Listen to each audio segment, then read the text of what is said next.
Someone just left me a comment asking me what was the worst mistake I ever made around trying to help my brother through his addiction. And I want to answer it. So, about 2 or 3 years ago, I was getting ready to go on vacation.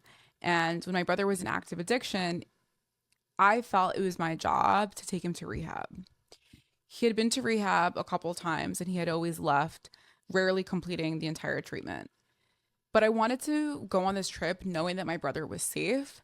And I decided to drive him to rehab about 2 hours from where we lived and gave him a whole pep talk, drove him, made sure that he was all prepped, got through the paperwork with him, and went on my merry way. The next day, I got a phone call that my brother had actually left treatment within 24 hours. And I realized on that trip that me making sure that he got into rehab, I did that for me.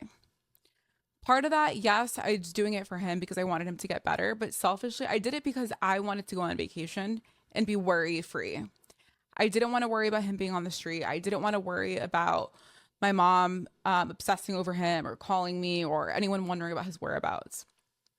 But you know what? It happened anyway. I went on the trip. There was chaos, but I made sure to do my own thing.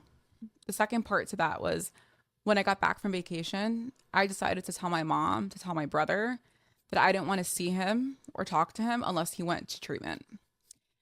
And what I realized is that that wasn't a boundary, that was an ultimatum that resulted in me not seeing him for about 3 or 4 months until Christmas. And those were some of the worst months because I was worried about him. I hadn't seen him, spoken to him, and I had to live with that decision until I was ready to make a change. It wasn't until Christmas Day where I had finally seen him and talked to him one on one. And even though I don't regret that decision because it helped me realize why that approach didn't work, it's something that I would never choose again. It's something I wouldn't recommend to anyone either. Over time, I've realized that the more distance that I created between me and my brother, the worse his addiction got.